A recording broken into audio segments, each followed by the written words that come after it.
I'm teaching empathic communication now in the course. Why don't you come in for a while? He thought he got the concept within a week. Went to the boy. I would like to talk to you. There is nothing to talk about. The boy stood up and walked out. He said I about tackled him at the door. He had only known I'd taken a course to prepare for that one visit.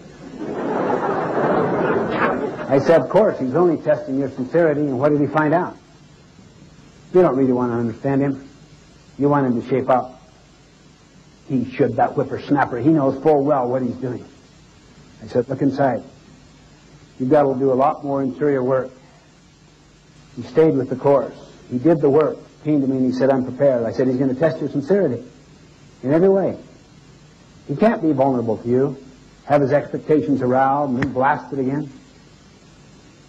Sat down with his boy.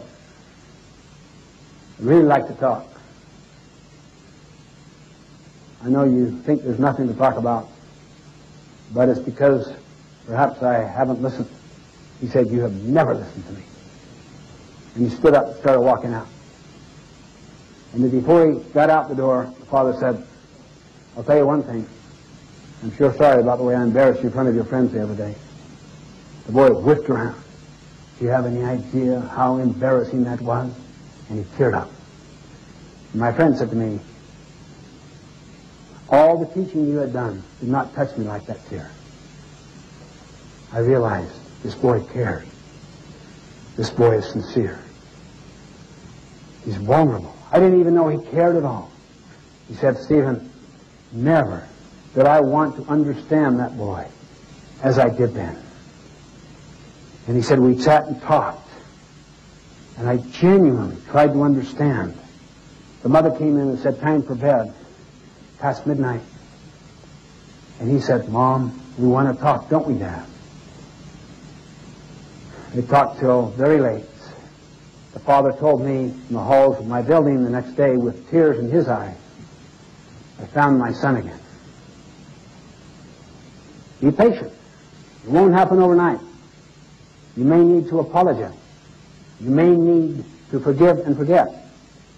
You may need to make all kinds of different deposits over time, and even won't see any evidence for a while.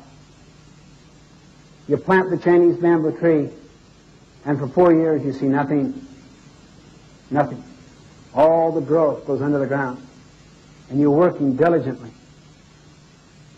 to optimize the growing conditions. You see nothing. 4 years. Eventually a little bulb and a little shoot, and that's it. 4 years.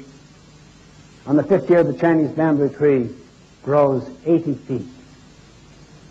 All the growth goes this way. So to cultivate that relationship, to think win-win, to empathically listen. Same thing would pertain to a relationship, say, with your business partner, a key associate, a key employee.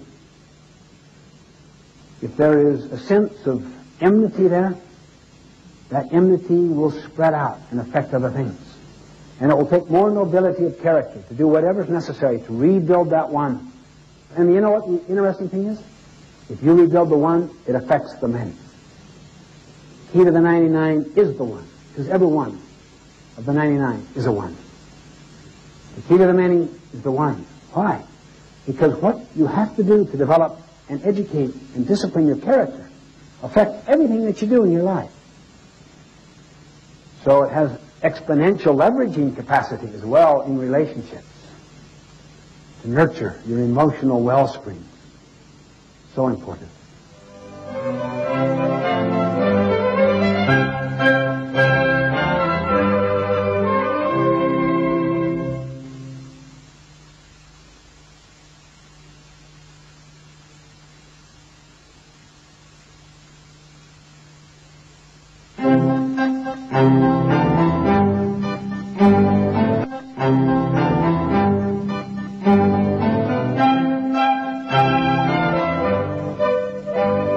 Let me share with you a few thoughts and challenges to encourage you in the process of developing these habits.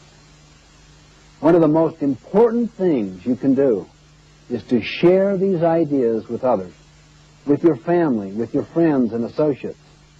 Don't just retell what you've learned, but talk about the insights you've acquired. and the ideas that you want to implement. Because that's where the real learning takes place. It is in the teaching and in the sharing. Get with a coach or someone who is also working on these habits.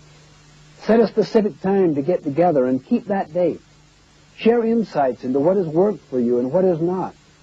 Discover together how you can overcome the challenges you face in developing all of these habits. Set goals to improve in specific areas. Focus on a single habit. Look over your materials. Read and reflect on how you can improve in this habit. Revisit the commitments you've made to yourself throughout the course.